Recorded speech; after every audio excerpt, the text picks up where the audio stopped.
ask every client in innocence work, I go, what are the 3 things that you wish your attorney, the relationship you had with your attorney before? And all of them have said, I wish I felt like they were listening to me. Wish I was part of the process, right? And I wish I understood what was going on.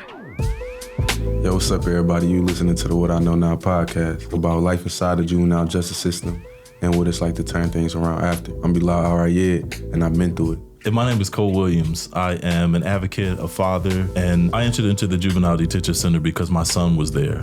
We're gonna sit down with young men and young women who've been through the juvenile justice system, just like Bilal. And we'll talk about how they got in, how they got out, and what they know now. We're here to break down those walls, have some raw conversations, and hopefully change some lives along the way. Let's get into it. And we're here with Ayda. Oh, you said it right. He always says that was great. Listen, the world does not say it right, so they I say appreciate Ayda. it. Thank you. No. Ayda. You want to say Thank Ayda? Yeah, what's your full name, Ayda? Ayda Rezaian Nojani. Rezaian Nojani. It's a long one. Yeah. So the Rezaian part is what got me. That gets, I thought it was Rezaian or something like that. That's why the judges usually call me Miss Nojani. They can't get the Rezaian. So we just, we cut out the family name, unfortunately. Isn't that something, though? Yeah. Right? Cut your name out? And we have to adapt, right? Yeah. Wow. So when we talk about family, where are your family from? You're not originally from America. No. I was born in Iran. I grew up there until I was about 5. Then we immigrated to Canada. We started out, it was like 91 when we immigrated. First song that I heard after getting off the plane was Michael Jackson, Black or White. Remember it very clearly. For some weird thing, it's like a core memory. And then we started out in the Kitchener, GTA area, which is the Toronto area.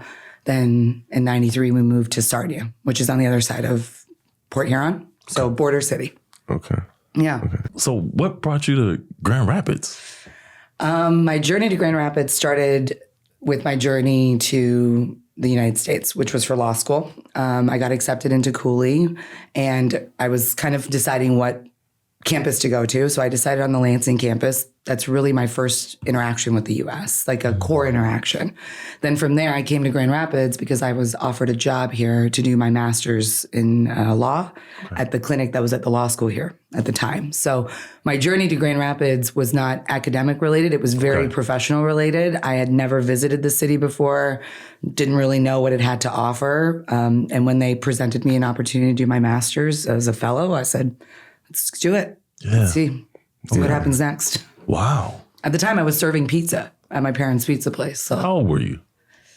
when I started practicing, Yeah.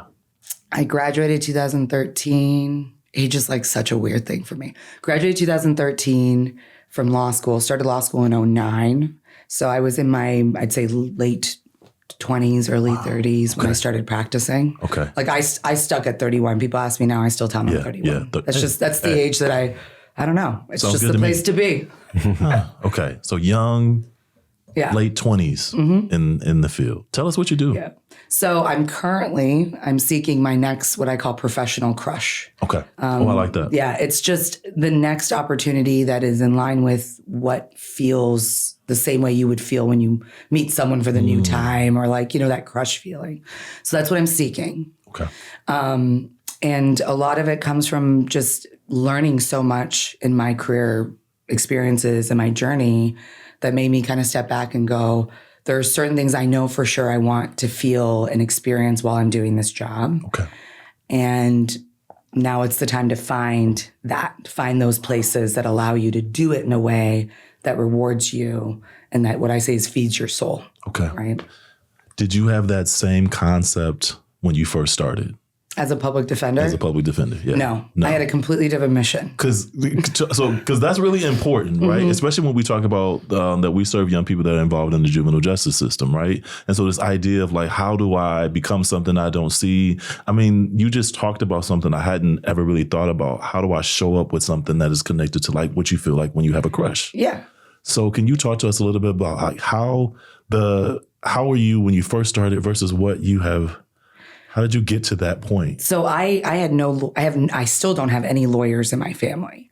So most of my family is consumed of what we call the immigrant options, which is you become an attorney, you become an engineer, you become a doctor. That's the options you have. The other fields are not real in that immigrant mind. And I think it comes to stability, right? Yep. These are the careers that for sure we can guarantee stability for this next generation, especially for immigrant families that sacrificed a lot. Yeah. So we didn't have a lot of lawyers. I was the first. And a lot of that came from, I didn't know what a lawyer did. I opened my first bank account in the 3rd grade. I signed my name and the teller said, oh, that looks like a lawyer's signature. That's where it started. I had no idea. So a simple stranger saw your signature And that's what she said. and named it. Yep. And from there, I paid attention to that word and everywhere it presented itself. So we'd start watching something on TV and I'd see a lawyer and they'd say a lawyer. And I said, oh, okay. Then I started, engaging with it. And that's when I realized, oh, this is very much in line with who I was, right? It had those core principles of helping people, right? With no expectation of something in return, but knowing you'd feel good when you did it. And that, as an adult now, I see, much more of that full circle, right? And so being a lawyer, I didn't know what it was. But once it started appearing itself, I said, oh, this fits, and I'm going to keep moving with it. And my first goal, because I was an immigrant, I came from a country that didn't have democracy, but I grew up in a household with parents who grew up in that same country when it was a democratic country, when it was under a free regime, right? Yeah. So those things all implemented something and imprinted on my journey. And I wanted to work for The Hague. I wanted to do war tribunal stuff. Like I had these big ideas about what I wanted to do. And it wasn't until I came to the US that a lot of that shifted away from my own immigrant story or my own experiences to those that I was visually observing around me because they were so different than the experiences I saw in Canada. Yeah. And that's powerful. I wonder what made you stay dedicated towards it? I mean, being an immigrant, you're from Iran. Mm-hmm. The ideology of lawyer in general is just foreign to you. So even just dreaming as a kid is different than actually pursuing it. And I mean, in some ways, I assume it was unattainable in your brain. But just for you to dream and actually pursue it, what would you say kept you on that path? I think there's two pieces of it. I think one of it is the family structure. Within my household, education was a priority. Okay. You didn't have a choice, right? My mom would be the mom that would get up at 3 a.m, the day of the test, and she would make sure you were at the table and you were preparing, right? It was very clear that their sacrifices were going to be rewards for us. And that was a clear message in the house, right? And so even though I didn't know what it did, I knew that it fit their requirement of stability and career professional choice, right? And I knew that it was something that would allow me, as my dad says, I would get in trouble a lot, right? And the only school trouble I'd get was she talks too much. She's way too opinionated. She rallies up the other students, right? She's real bright, and she knows what she's talking about, but it's just real disruptive, right? My desk was glued to the teacher's desk, right? And so the report cards were the same. And my dad was basically you need to find a way to make money if that's who you're going to be, if you're going to be disruptive, right? If you're going to be opinionated, if you're going to rally the troops, make sure that those skills are something you can use. And so those two things clicked, right? Checks the box. And it's naturally what I'm doing that's kind of getting me in trouble, right? How do I shift it? And a lot of it was those two things. I don't think I knew what I was going to do with it till probably in my early, 30s is when it all came together and said, now I see. And another part of that is understanding where you come from. So as an adult, I've learned more about my family history, the roots, right? And where my experiences, maybe in my bloodstream, I say, where it comes from. My aunt, unfortunately, she spent years in prison in Iran. We didn't know much about that as kids, but as an adult, I learned more and more, and I go, oh, this all makes sense. You threw yourself, right, in a way, in a fight to keep student rights at the school, right? And the government didn't like that, so they punished you for it. Yeah. So I go, oh, this makes sense. This makes sense why I feel this complete understanding as to what my purpose is. It's always been in my bloodstream. I just didn't know where it came from. And it was always something I got in trouble for in before in bad ways, and now the hope is in good ways, right? Yeah. Like creating good trouble is not a bad thing. And so understanding that just changed everything. I think what's really interesting about what you're saying is that your father saw who you were and nurtured it by giving you the permission to be that. Yeah. Whereas when we talk about how we socialize girls to become women, you are not supposed to be disruptive at all. You are supposed to be follow the rules, be polite, ladylike, submissive. And if you're not, then that's a problem. But the fact that there was someone in your life like your dad who said, if that's what you're going to be, this is what you need to do. I think that is so powerful because I think about all the girls that we work with or we've experienced, and they don't get that same pass or permission. I don't know if those are even the correct words to use, but I wonder what would have happened if you didn't get that, especially when I think about kids who disrupt in classrooms, they get put out the classroom. Growing up in an Iranian house with a mother who was very opinionated, very strong-willed, not afraid of risk, right? Who went to school and was highly educated and said, my job is to be a working woman. I didn't want to be a housewife or the traditional things, right?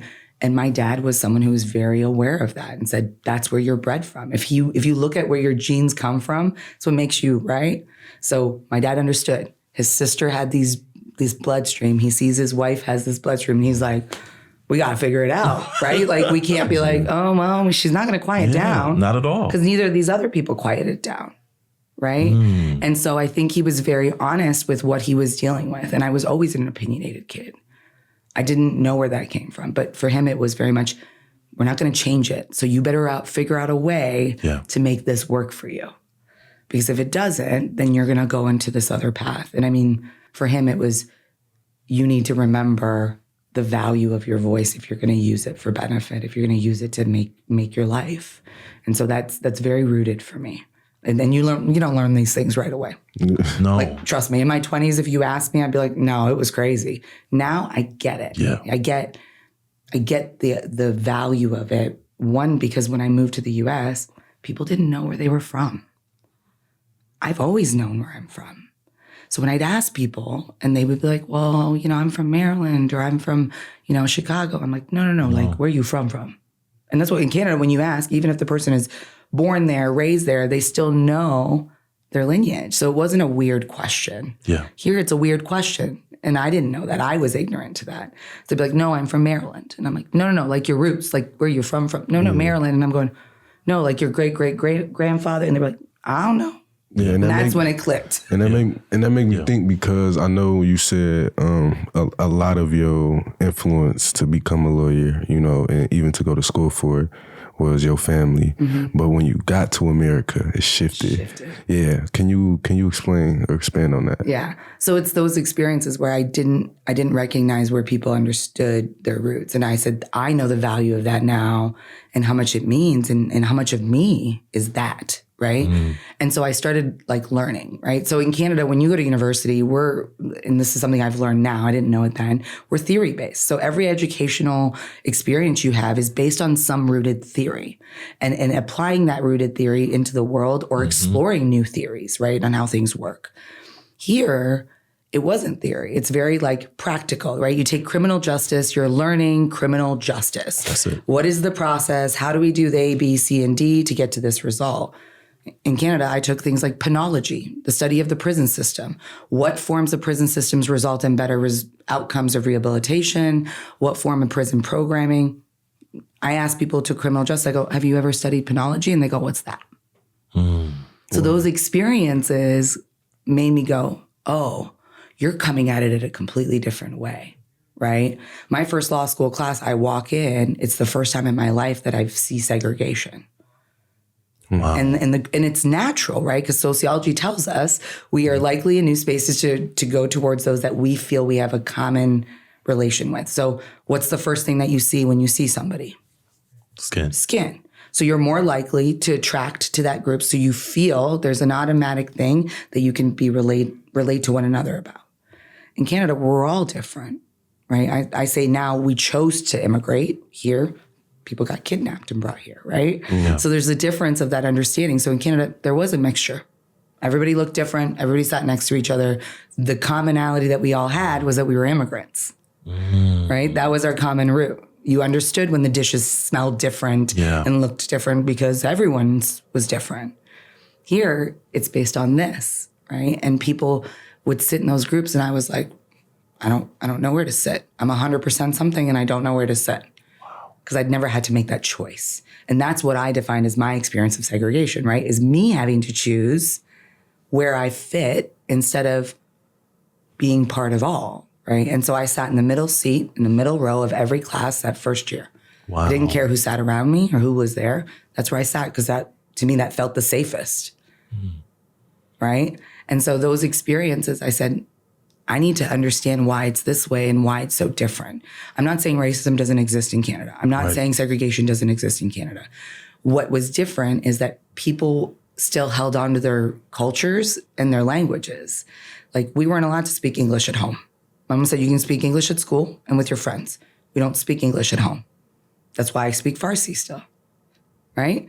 Because they were like, you're going to learn that in those other environments we have to maintain. There was no push or obligation to conform. And so here it's like everyone had to like find a new way or find this idea of what it is. And that changed my perspective. So I started learning. I started reading things like the Willie Lynch letters, right? I started exploring about the history here because I didn't learn that in school like people did around me. I had never even read the American Constitution until I came to law school in the US, right? Because it wasn't part of my curriculum. The curriculum that people grew up on here, it was very different than my curriculum that I experienced. We learned a lot about Native rights because that was our oppressed group. Right, in our country, in Canada. And it was forced onto you to learn about what we did so you understood, right? So like I learned about the history here of Black and brown people because that was now my new community, right? People thought I was Hispanic. I didn't speak any Spanish, right? And so I didn't belong into that stereotype that they had for me here. And so I learned. I read the stuff and I said, you brought this sociologist from the West Indies to teach you how to do this. And it worked, right? Yeah. And when you read it and you understand where that behavior is coming from as a sociologist, as a criminologist, I don't call myself a criminal justice major. I'm a criminologist. We study the theory of criminal behavior, right? Wow. And sociology is the study of social behavior. It all applies. And so when you bring a sociologist that's really good at changing someone's social behavior and has a proven track record, people will listen. And it worked. So the more and more I learned, the more angry I got about why is it that way? Yeah, and it's always been my question. And did why? that anger push you, that anger to want to know why? Yeah. It's the same thing that brought me to public defense. I didn't come to be a trial attorney, public defender. I was an appellate attorney before that. I was correcting the fighting for things like that. I didn't have to come and be a trial attorney. I came to trial work and defense work because I got tired of waiting for the problem to fix it. I said, okay, if I'm in wrongful conviction and I'm literally spending time looking and reading transcripts, investigating cases that trial attorneys worked on, appellate attorneys worked on, and I'm seeing things that led to this wrongful conviction, why do I have to wait? Why does someone have to lose years of their life for us to fix the problem? Yeah. Now I know. I know what I should look for, right? I'm going to go to public defense and I'm going to try to look for those things before they happen so that we can prevent that time that we steal. Because we steal it. We don't take it. We steal it, right? I thank you for making that distinction. Yeah. Yeah. Because that's someone's life. All we have is life, right? All we have is years. And when you take 40 years, when you take 20 years, when you take 6 months, you've stolen that when it's not yours to take. It's one thing when someone does something wrong and is held accountable. It's another thing when there's a question of whether or not this person is actually the one who did wrong. Because for every wrongful conviction, there's a bad person out here in that same community that we try to protect, right? You live there, I live there. It doesn't matter if you're a defense attorney or you're a prosecutor, right? You live in that county, right? You live in that space. So for every wrongful conviction, every wrong person you put in there, the bad person's out here. Do you see when people are found not guilty? Do you see them go back and go look for the guilty person? Yeah. Someone still died, right? Yeah. Someone was still a victim. A community was still a victim. Someone's privacy maybe was taken. Just because a jury says not guilty doesn't mean a crime didn't happen. Yeah. It might mean that you didn't catch the right person the first time. And the jury did their job and they found them not guilty. Doesn't mean you stop searching, right? It's such a weird thing that people go, well, it's a couple of people. For every wrong person that's in there, the right person that you should be afraid of is out here. Okay. Yeah. So that changes things for sure. Yeah. Yeah. So like that's what drew me to public defense, was this understanding that like I'm sitting here, I'm doing the work, I'm sitting across people whose lives and years have been taken, and they're just asking me to do my job. Yeah. I said, okay, let me see if I can do that earlier, right? So I don't have to sit across someone who's lost 20 years. Because that changes everything. It really does. So now sitting across from someone and defending them, right? What's been the most memorable experiences you've had? I would say my clients are by far the most important part of my journey. Like even now that I'm seeking this professional crush, I've been doing a lot of evaluating, right? Going through my own career history and like thinking to myself, why did I make these decisions? How did I end up here? Yeah. Right? And every decision I've made has been guided by a client. Every professional decision I've made has been guided by a client, whether it's the experience I had with that client or whether it's the conversation. It's just all guided by them. They tell me what they wish they had, and I know now that that is literally the thing that I try to apply. And I didn't know that a year ago, right? In this moment, it's like I look at it and I go, the reason I ended up in wrongful conviction, I mean, I did everything backwards. I started my career in reentry, doing collateral consequences, what my master's of law is in, helping people who are reentering into the community from a prison term or even a jail term, doing expungements, sex offender registry appeals, right? We have people on the sex offender registry that committed something years and years ago that can't live with their partner because they can't live where their partner lives, right? Those aren't people that are risks to us. Yeah. They're people that made a mistake, made a poor choice, did their time, paid their price, and we are continuously punishing them. Therefore, we're punishing their families, right? And they're punishing the communities that they come from. So did that work? Then from there, I went to innocence work. So now I'm helping those that are in prison who are claiming wrongful conviction based on some form of forensics. And then from there, I go to public defender work. So I've done things backwards, but I think I'm very aware now that all of the reason for it to being backwards is because I listened to the people that I was representing. They were my best teachers. When I'm doing reentry, I'm going, why have you waited this long to get this expungement, right? Well, because of this, and this. Oh, okay, well, let's fix that. Yeah.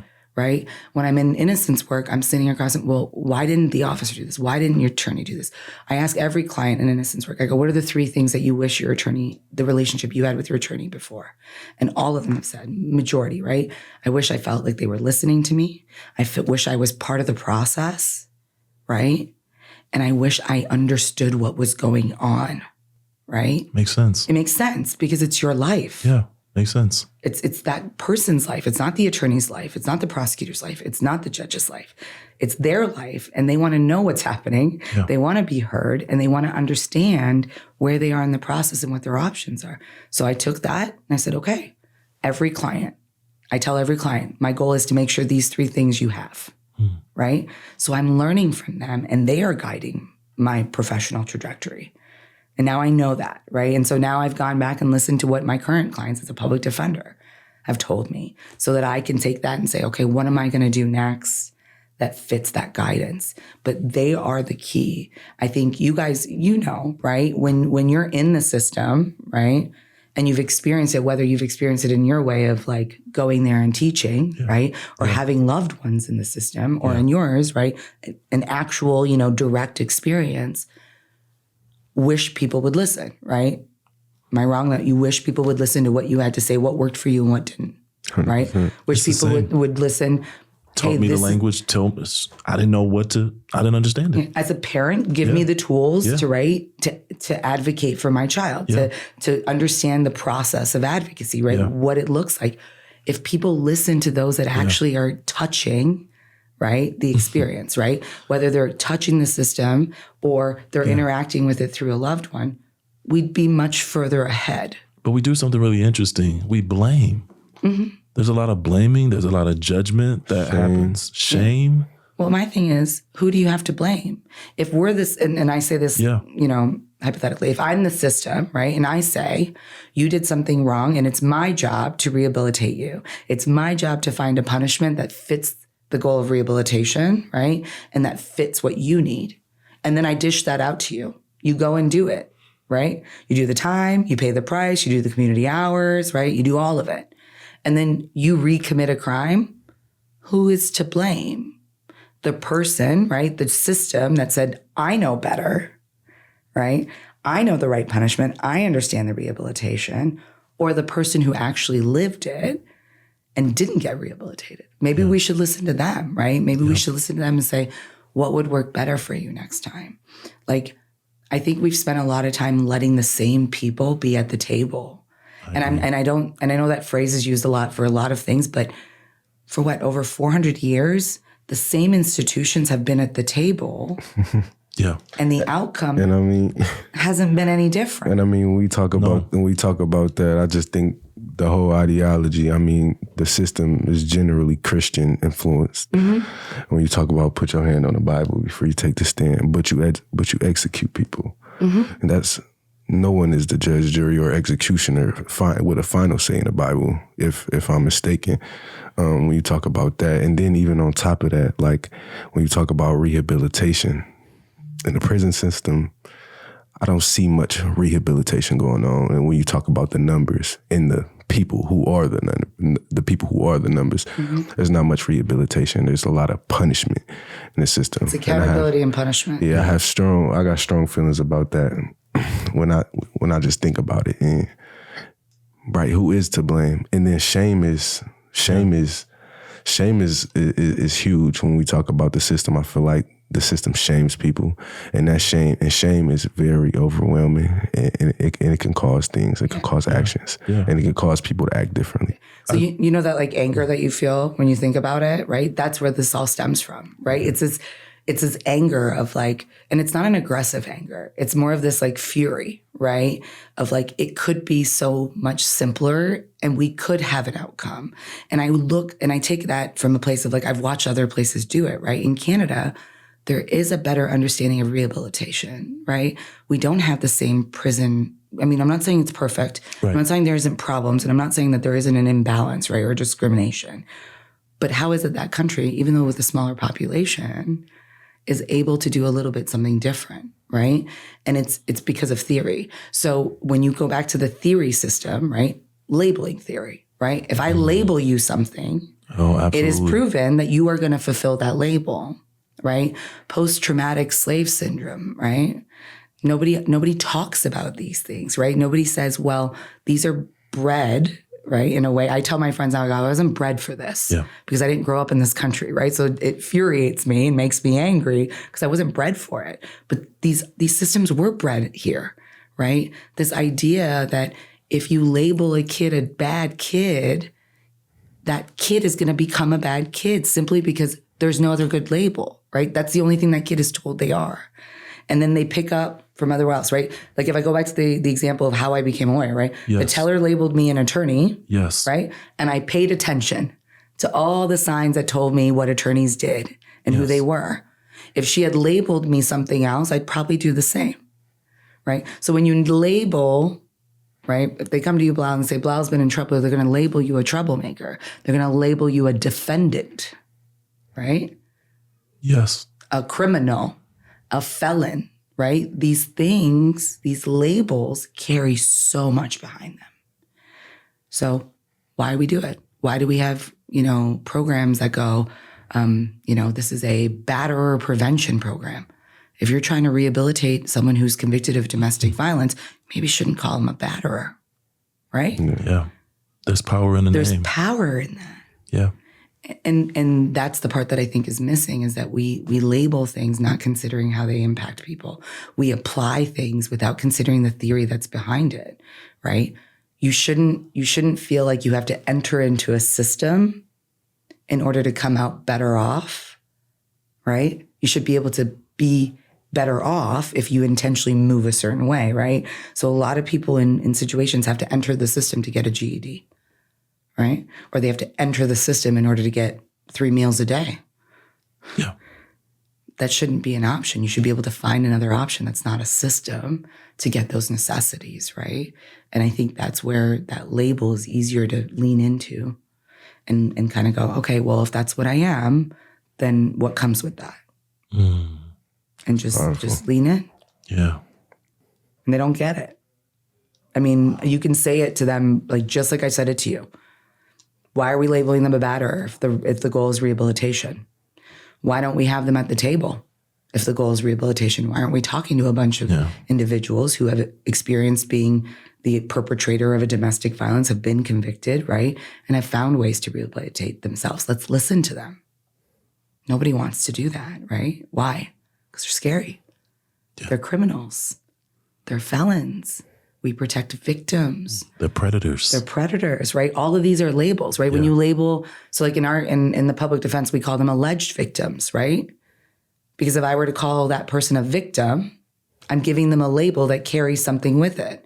And I can't do that until I fulfill my obligation to ensure that this is not just an allegation, right? So it's an alleged victim. I don't mean any disrespect, but my job is to protect this individual's rights.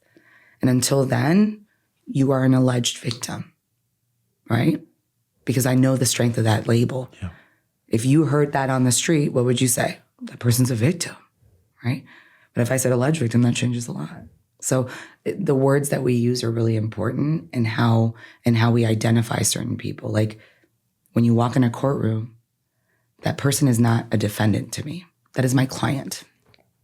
That's another distinction I think is really clear for folks to understand. Yeah. Yeah. Right. That changes everything. Because anybody who fits that stereotype could be a defendant, right? Yeah. And I've had that happen even in our county courtrooms. I've had people that I work with who fit the stereotype of a defendant, right? Be served subpoenas. I'm like, that's not my client. Wow. Right? Like, we're not that far removed from that. Like that happens on a daily basis. Microaggressions, even to professionals, right? So regardless of how old you are or what profession you're in, if you are a person that fits that minority group or that Black and brown group, these are real things happening around you. And it takes someone to say that it's happening for others to identify it. But it all comes down to how we label people in that stereotype part, right? So I don't even know how we got to this part. Did you see that?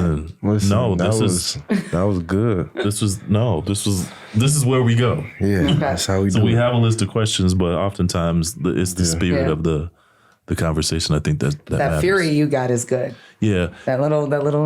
Because and I'm glad you said that, because I think we often try to silence anger. And anger has a label that's considered to be bad. Yeah, it doesn't have but anger, if channeled, and I feel like guided, and just to go back to what she said when you talk about these labels and the negative connotations that some of it bring, you know what I'm saying? When we talk about anger, I mean, if Huey Newton ain't have that anger, if Elaine Brown, Angela Davis, we talk about Martin Luther King and Malcolm X, Marcus Garvey, you know what I'm saying, people like that, if they didn't have that anger, the world would be a very different place right now. Yeah. So I feel anger can definitely be channeled correctly, and anger can also be channeled incorrectly. You know what I mean? But to label anger as just a negative and bad thing, I think that's incorrect. I mean, even when you think about the color red, when people think about the color red, they instantly, bad, anger, devil, things like that. So I definitely feel like an anger and even a fire, in people. It's fury. It's fury. Right? Like I always say, anger doesn't have to be aggressive, right? It can burn, right? It can burn slowly and become fury. Yeah. Fury is something that can take everything over. Yeah. It doesn't have to be aggressive in nature. It can lead to motivation. Like like I said, a lot of it just, if you're someone who is a high empathy, right? Like I call myself someone with toxic empathy in a sense, where it's great for others, but it's sometimes the worst thing for myself, right? Yep. When you feel other people's like experiences and you feel what they're going through, that's something you carry, right? I always call that's like the coal to the fire, right? Yeah. No, I know intended, what you mean. right? I got so you. It's this idea of like, I'm angry, I'm furious, right? But it's not my pain. Yeah. Because I'm not experiencing it the way others are experiencing it, right? Like I didn't know what segregation was till later in life. I didn't experience direct racism till later in life, right? That's why I say I'm not bred for this because I don't know how y'all do it, right? Because for me, it turns into fury, right? And every time I carry someone else's experience, I go, it just the fire gets more and more. And at some point you have to sit back and go, how do I put the fire out, right? Yeah. It's not a bad fire, but how do I put it out in a good way? I don't have a lot of other tools. What I have is what I know. And I say, okay, how am I going to put this fire out using my fury, right? With the tools that I have, which is the law, right? So like it's pairing those things, but don't ever let it like control you because that's what turns it into like aggression and turns it into resentment, right? Like I learned that specifically from innocence clients. I would go in mad, right? Like this guy's been sitting in prison for 15 years, right? Wrongfully convicted. And I'm the mad one. Yeah. Right. Yeah. I show up and I'm going, what do you mean? Like you didn't tell me this. Like this is crazy. Like I don't understand why you're in. I'm mad. Right. And he looks at me and he goes, don't hurt yourself, Ayda. Miss Ayda, don't hurt yourself. I don't know why you're so mad. I go, why aren't you mad? I'm like, this is your life. Why aren't you mad? And he's like, because I'm over it. He's like, anger isn't going to get me anywhere. Right? He said, what I got to a point was I understood that these people are not going to listen to me. Right? They didn't listen to me. So I need you to listen to me and I need you not to be angry because I'm not angry. Right? So like I learned that from them. What a powerful lesson. Yeah. Like they were telling me like, you don't need to lose your stress and sleep over anger because I've already done that and I know it's not going to work anymore, right? And so I learned through them and I stopped doing it. I turned it to fury, right? Well, how do we fix it? How do we prevent it from happening to the next person? They didn't listen to you, but how do we make them listen, right? And so a lot of it came from those experiences where they told me like anger is not going to get you anywhere. Yeah. And some of them would tell me, I'm not supposed to be here, but this is probably the best thing that's ever happened to me. I've heard that. Mm-hmm. Right? And I'd be like, what? Like right away, my response is, how is that real? Right? But I don't have their lived experience, right? And when clients tell you things like that and they say things like, I would probably be in a ditch somewhere, right? If I hadn't been here, even though I'm not supposed to be here, right? That's the part that I think is the saddest part is that, like I said, in order to be alive, you have to be part of a system, right? In order to see your potential, you have to be part of a system. Like that's the part that's the most upsetting. So I look at people like Yusuf, right, from the Exonerated Five. Yeah. Yusuf has a PhD. Yeah. He's a young man who went to prison wrongfully, right? Had a whole ad taken out on a whole page of the New York Times saying that they should have executed him and his peers, right? Yeah. And he still managed to get a PhD. I sit back and I go, what if we hadn't done that to Yusuf? What if Yusuf was the cure to cancer? Right? How do we know that? We changed the trajectory of that young man's life, right? And if you can build what you've built, and it's not just Yusuf, there's many other people who are wrongfully convicted, right? But if you step back and you see what they've achieved, or those that are in prison, right? Yeah. And you step back and you see what they've achieved, you go, wow, what if we hadn't done this? What if we had allowed them to be free? What would they have achieved, right? It doesn't always go negative. Yeah. Most of the time it goes positive, right? Because there's something in there that pushed him to do that. So I look at clients and what they achieve while they're in prison, and I just step back and go, man, if you were out here, right? What, like I just want to be in the gallery. Like that's my line. I want to be in the gallery with the popcorn, just cheering you on, right?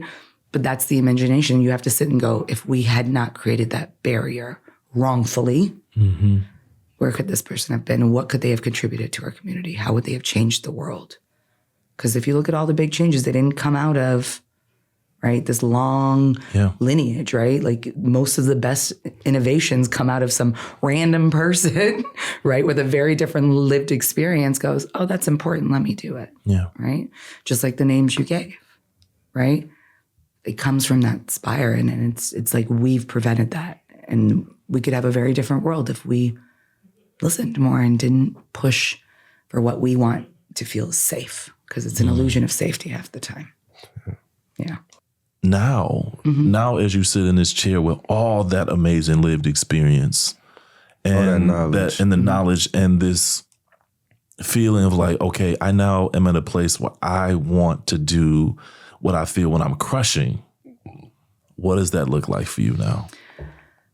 And I don't even know if you can answer that. Well, and I can answer bits of it. I'll say that. So it's still a work in progress, right? Like there are certain things that I know feed my soul about the work that I do. And like I said, it comes down to the clients, right? But it's also better understanding where we are in our community, right? This is not my community, right? Yeah. I chose this place, and I've spent a lot of time in my career working in other places but living here. And my time at the county nonprofit public defender's office was very, I don't know, it was a clarity in a sense that before I would go somewhere else, solve the corruption in Detroit, right? And I say solve in a very loose word, right? Gotcha. Go to do cases out of Wayne County and just see this crazy stuff and go, man, I'm really happy that's like Wayne County, right? Yeah. Or like, oh, cases out of Lansing, like, oh, I'm really happy I don't live there, right? Because you see it every day. When I started working in the county that I lived in was the very first time that I started seeing the stuff that I wasn't paying attention to before, right? Like local government and how things function internally, right? I did that for everywhere else, but not home. And it felt safe, right? Like it's nice to come home and be like, this is great. This is the best place to be, right? It's a moving community. There's a lot of Black and brown nonprofits coming out, and like it was felt great, right? But when you start working in it and you see the actual gears, it changes everything, right? Like I would run into you every once in a while before at the county jail. Yeah. Then when I started working at the public defender's office, the nonprofit, I'd run into you more often. Yep. And like you start seeing the daily things that go into the starting point and the ending point, and it feels very different when it's people you care about in a very different way. Like I care about my clients a lot.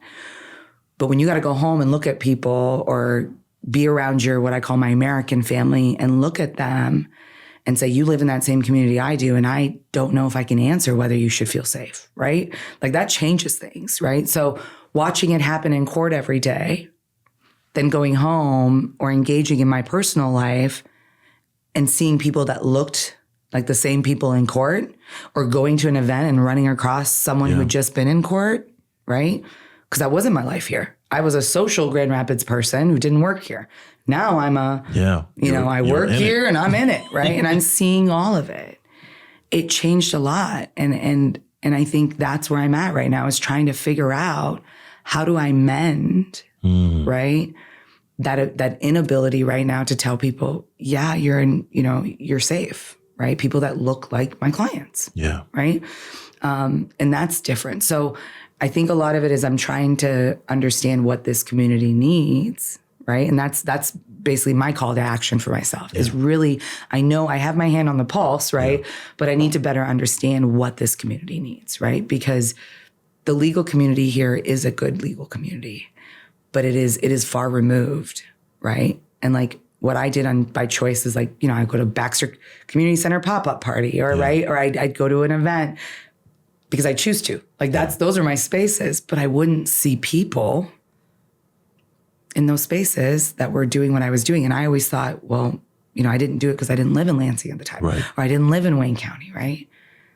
And I'm like, I just assumed people were doing it, and they're not, right? And so I said, why aren't we? Why isn't it that the people that are standing up next to those, right, who they're supposed to protect and represent and advocate for, don't understand where those people come from? Don't understand the community, even though it's like outside of their house, right? Like that's the thing, is I know that my personal choice of engaging in this community is what's going to lead me into my next thing, because I understand the community needs something. Yeah. It needs a safe space. I get way too many phone calls from people that go, hey, so-and-so told me to call you. Can you tell me what I need to do next on this ticket? That's not a hard thing to do as a lawyer, right? Guidance is not hard, right? Taking on a case is a challenge, but guidance is not hard. And why is someone like me, an outsider, able to do that when I have the same tools as the majority of the legal community? Yeah. Right? Yeah. Like, why? Why is that so difficult? Why are people like afraid of that engagement unless it's obligated on them? Yeah. And so I'm trying to find that, right? How do I fulfill that for this community from a place of safety, right? And what does that look like, right? And of course, it's a hard challenge, right? Like this Delta project didn't come out of nowhere, right? No, it did not. It took a lot of phases and a lot of time to get here. Yeah. But you understood the need because you were in it. Yep. Right? So when you're in it and you have this high empathy and this like combination of things, I don't know how to let go. Right? Yeah. It latches on to you. It latches on. Yes, it latches on to you, right? Like even my own family's like, I don't know why you're still there. Yeah. Go somewhere else. And I go, I can't. Yeah. Like it just can't, right? There's something about the way the need is there. And if people are loud enough asking for help, and if we're listening to how they want to be helped, not how we think they should be helped or what we're capable of doing. No. How do you want to be helped? You tell me what you need. What I can and cannot do, I will tell you. Yeah. Right? Then maybe we can get further ahead. And that's where I'm looking for is like, how do we create that safe space where if you don't feel like you can trust your person, your attorney, you can come to that safe space and get some guidance and maybe go back to that attorney and say, okay, I feel a little bit better. Right? Yeah. Like, because that's all about relationships. That's it. You and Cole wouldn't be here in the relationship that you have if you didn't trust him. Am I wrong? Right? Thanks. Yeah. And did he show up and expect you to trust him? No. No. Because am I wrong in saying that when you look at him, you're like, oh, you're coming to the juvie center. You're going to teach us some things. You're probably working for them. Yeah. Right? Trust is earned. Yeah. Right? We as attorneys can't walk in a room and say, oh, the system has messed with you for over 400 years. Please trust me. Or you're obligated to trust me. No, we have to earn that. We have to say things. We have to do things that make you feel like, okay, this person isn't going to wrong me the way as others, right? And I think that's lost, right? That piece of like, well, you're appointed, I'm appointed to you. I'm who you get, right? We're on this ride together, right? But it's like you're constantly trying to figure out whether or not this person's on your team when you should be figuring out whether or not I'm going to get justice, right? Like, is the outcome what we're both fighting for? You shouldn't be fighting with your legal team. You are a team for a reason. And so I think that's just people think that it's just like, oh, well, I'm your only option, so you better trust me. No. I've had a client say, you're just like the other Caucasians in the courtroom. Do I have a choice of whether I work with this client or not? But my job is to ensure, to say, you know what? I respect your statement, but just so you know, I'm not. I actually work for you, right? My job isn't reliant on these people, right, in this courtroom. So like, I have to give more in order to expect that trust. And that means showing up. That means opening my mouth, right? Because a lot of attorneys show up, they can't say anything. Well, because as an attorney, I step in your shoes, right? Well, if I don't know you, how am I going to step in your shoes and speak for you and speak on your behalf, right? And you can't do that if you just talked to me about before court like 10 minutes ago. If I go, oh, are you in school? Yep. Okay. Do you have any kids? Yep. Do you live with your, like, where do you live? How long have you lived there, right? Now I'm going to get up and say, well, my client's a great client. He's a young gentleman who has this many children and goes to this job and lives here for 20 years. Can't do that. That's already on paper in front of that judge. That judge doesn't want that. That judge wants to know what my experience has been working as a team with you, right? And wants to know, and that's what we should be telling them, right? Who you are other than what's on paper, right? Because they already know who you are on paper, right? So how can I get up and say, you are standing, before you stands a young man, right? Who has literally worked his way out of so many obstacles in life, okay? And I don't even know you. I know a very small amount about you, right?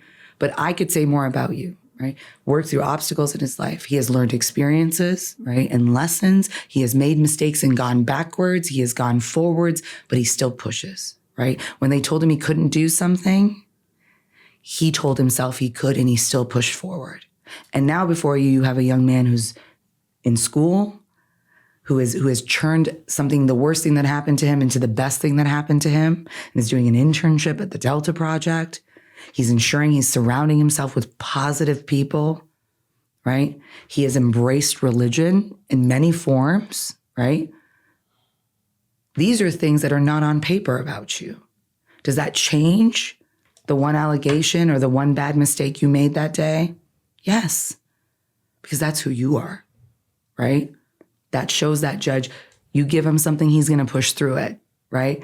You might give him a couple steps backwards, but don't worry, he's going to keep going forwards, right? That's what they need to hear. They need to hear who you are as a person, not who you are on paper. And you don't hear that. Like, I'll sit in courts and listen to allocutions, and I'm going, man, your client told me where the restroom was, and I could have said more about your client. Right? Yeah. Just the way he was so polite about directing me that way. That's the piece that is lost. And judges, like good judges, crave that, right? They crave that. And none of that would have been possible. Like I said, I don't know you well, but we've had multiple conversations in very short form. And that's me asking you questions, me listening, right? And I think that's what's the difference, that we don't listen. We're so far removed. Like, why?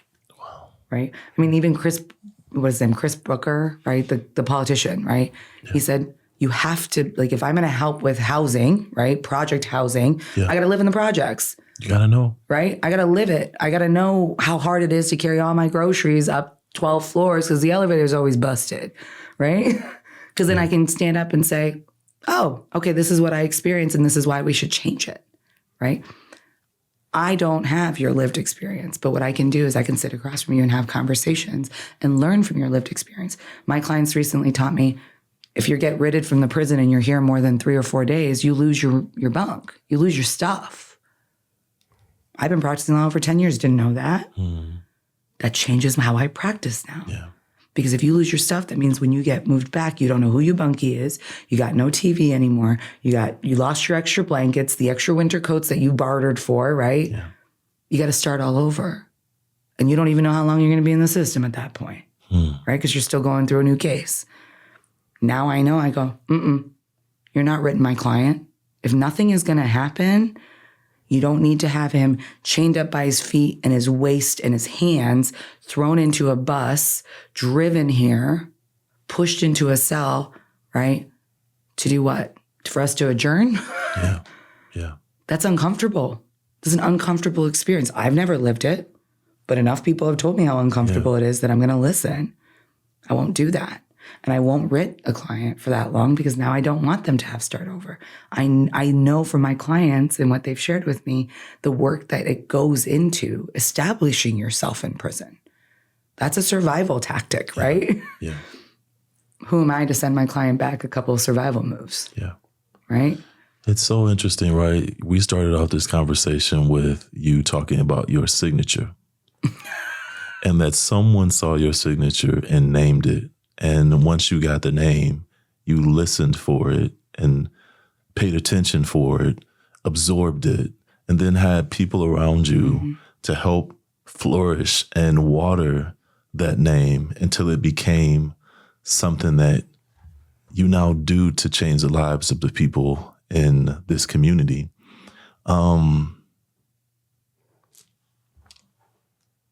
Thank you. I'm grateful. Thank you. I'm honestly, Cole, I'm blessed and grateful because I don't think I would have the experiences if I didn't do the work that I do. And I don't think that people understand how much those experiences can change you. It's changed you, right? For sure. And we see it. And it's changed you for the better of our community, right? It's changed you, right? 100%. It created an avenue. Like if you hadn't had the negative experience, right? If you weren't thrown into it, you wouldn't have been here to create a path for him and for many others, right? And the same thing with me is I'm grateful and I'm privileged and I'm blessed that I don't have as many negative experiences, but my empathy allows me to go, this is real. There's some real shit. Yeah. And the world is not the most nice place for everybody. And sometimes the people who can do something have to do something, even if they means that they're looking for their next professional crush, right? Because that's part of the process. There's a purpose for all of it, regardless of what you believe in, right? There's a purpose. Yeah. And I'm grateful for you. Yeah. I'm grateful for the work that you have done to show people. I'm grateful that you bring people like Bilal on the path with you because they need to hear from those. And there's so many more things that are coming, right? Yeah. I mean, the juvenile law that we didn't even get to, I know. Right? But there's so many other good things coming. And the importance is making sure that the right people are at the table. Yeah. Yeah. And that's the key. The right people have to be at the table. I'm going to add another name to your list. Educator. It's my favorite part. By far. Yeah. If you've ever been an educator, I think you latch onto that. Yeah. Educator. Yeah. Everything goes back to a learning point. And I love educating because I love learning. Yeah. Even my master's of law, I said, I'll do it if someone else pays. That was it. I was like, there was nothing else stopping me. I said, someone else pays, I will stay a professional student forever. Wow. And so I think educating, so long as people are willing to listen, right? Sometimes people are not willing to listen, but it's okay. But educating is so important. And and if you can leave someone with something that maybe isn't as important to them, but is a piece that you know that they won't have access to, like even at trial work, when I meet with a client, I would give them a piece of legal knowledge. Attorneys, we're resourceful people. We don't have like a catalog of everything, right? We just know where to find things. So that was the big piece. So like you give a little nugget of knowledge, right? And my thing is go back to your community and tell people. Wow. Right? Because that's the way people are going to learn and educate each other. People aren't going to always listen to me. They're not going to always listen to you, Bilal, right? But if you give that person that they will listen to the knowledge and just let them out into the world, they'll listen. Oh, man. So that's powerful. Whew. Thank you for listening. Check out our programs on the Delta Project's website, thedeltaproject.co, and be sure to follow us on Spotify, YouTube, or wherever you get your podcasts.